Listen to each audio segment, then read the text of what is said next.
Okay,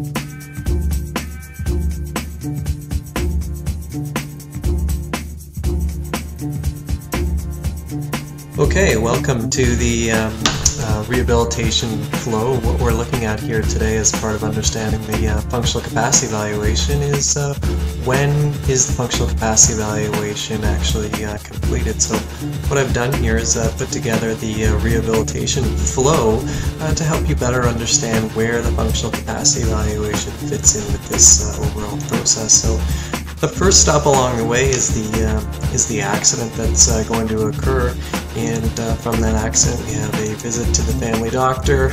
Typically that results in some sort of a note to stay off work, but there's no formal assessment. It's just an interview that happens at that particular time.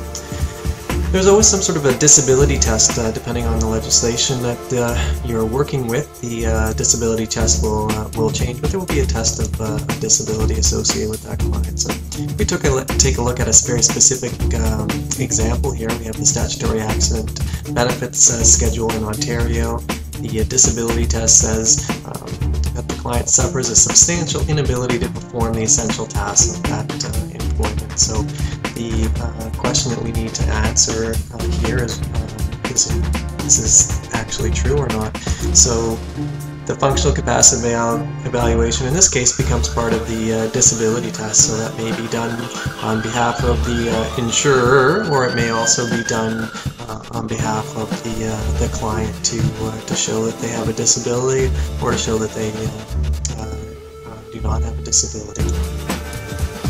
The disability typically leads to an income replacement benefit being paid, so the benefit is paid out to the client based on the fact that they do have a disability.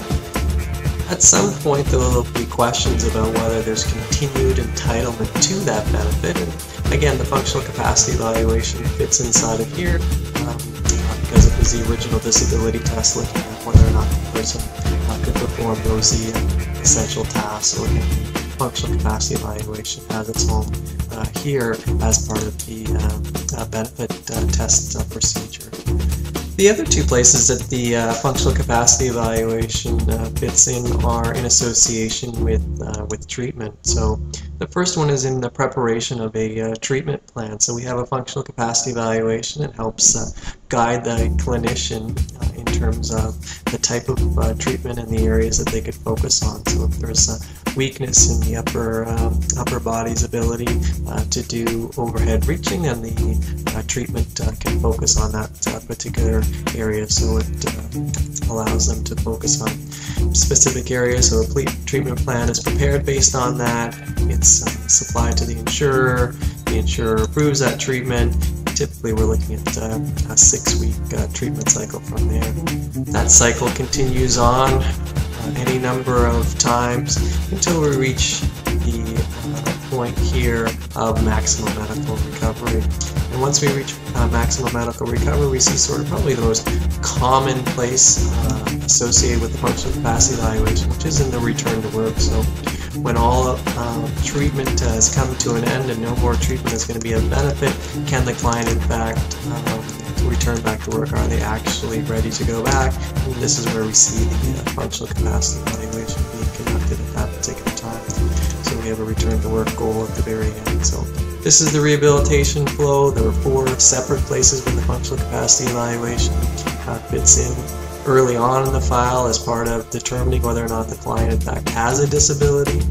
A little bit later on in the file to determine whether or not the client continues to be entitled to a particular benefit, say an income replacement benefit. On the other side, on the treatment side, early on in the file to help develop individualized treatment programs, and there again finally at the end of the file to take a look at the return to work process. Thanks for taking a look at our video on understanding the functional capacity evaluation and when it's conducted inside of the rehabilitation flow.